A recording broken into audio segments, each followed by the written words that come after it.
Halo semuanya, jadi admin lagi gabut nih. Jadi admin nonton Ultraman Trigger dan Ultraman Decker. Dan admin malah menemukan sebuah hal yang cukup mencengangkan. Bukan dari Ultraman-nya, tapi dari villain-nya, yaitu Agams dan Carmilla. Yang ternyata mereka tuh punya motif yang bisa dibilang agak mirip nih kalau kita kulik. Motifnya ini berhubungan dengan kisah percintaan dari villain masing-masing series ini. Dua villain di series Trigger dan Decker ini menyuguhkan kisah percintaan yang berakhir menyedihkan. Kenapa bisa begitu? Ayo kita masuk ke pembahasannya, Carmilla dan Agams. Kita mulai dari yang pertama, yaitu Carmilla dari Ultraman Trigger. Kita tahu ya kalau Carmilla adalah Ancient Giant yang juga merupakan kekasih dari Trigger Dark di masa lalu. Trigger Dark saat itu sebenarnya bisa dibilang adalah Kengo itu sendiri, tapi akhirnya dia tobat setelah Kengo masa depan menolongnya. Menolong dari jalan kegelapan maksudnya. Nah, setelah itu barulah Carmilla mulai memusuhi Kengo karena telah dianggap mengubah Trigger yang selama ini dia cintai. Dan hal ini pun akhirnya keterusan sampai ke masa depan. Walaupun sudah 30 juta tahun lamanya, Carmilla masih tetap setia dan mengharapkan agar Trigger kembali, bahkan sampai ke bawah halusinasi itu dari Kyriel. Saking parahnya, Carmilla bahkan tidak peduli kalau dunia harus hancur, yang penting Trigger kembali. Itu yang dia bilang di episode ke-24. Nah, jadi sampai sini bisa dibilang kalau motif Carmilla sebagai villain adalah karena asmara tentang Trigger Dark. Mari kita lanjut ke si Agams. Sebenarnya bisa dibilang Agams ini nggak secara langsung ya dia punya motif asmara.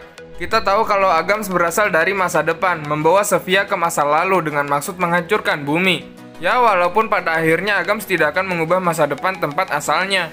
Nah, tapi kita coba lihat ke masa lalunya nih. Di episode 23, Agams dan Lelia hidup bahagia sekalipun Sophia sudah menutupi planet Basdo. Di masa dia masih hidup bersama dengan Lelia, jadi belum ada kebencian nih terhadap makhluk bumi. Nah, setelah Sophia melakukan serangan dan menewaskan Lelia, barulah Agams mulai menjadi jahat dan ingin membalas dendam pada bumi. Jadi bisa dibilang Agams ini menjadi jahat setelah istrinya tewas. Makanya admin bilang kalau Agams juga punya motif asmara sebenarnya. Kalau dia gak ditinggal sama Lelia, pasti dia masih hidup damai tuh di Basdo. Nah, jadi sampai sini itulah kesamaan antara Carmilla dan Agams, yang mana mereka menjadi villain karena motif asmara.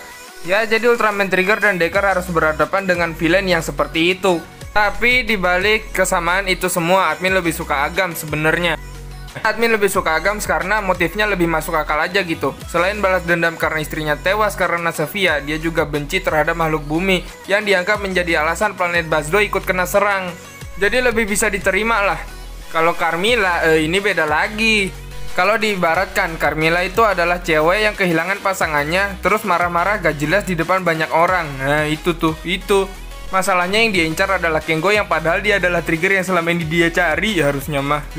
Bahkan dia sampai nggak peduli sama dunia kalau harus hancur, yang penting Trigger kembali katanya. Bahkan Yuna sendiri sampai bilang loh kalau itu terlalu gak masuk akal. Sebenarnya ada satu villain di series Ultraman Cosmos juga yang kurang lebih begini, tapi bedanya dia itu cuma villain di satu episode. Beda sama Carmilla dan Agams yang bisa dibilang villain di satu series full. Entah apa yang ada di benak sutradara sampai bikin cerita yang motif villainnya kayak begini. Admin gak bilang jelek ya, ini unik sebenarnya. Oke, mungkin itu aja pembahasan kita di video kali ini. Hasil dari kegabutan admin juga sih. Kalau menurut kalian gimana? Silahkan share pendapat kalian di kolom komentar. Dan kalau ada yang salah boleh banget dikoreksi. Kalau kalian mau request pembahasan itu boleh banget kok. Terima kasih sudah menonton sampai di sini. Jangan lupa subscribe dan sampai jumpa di video selanjutnya.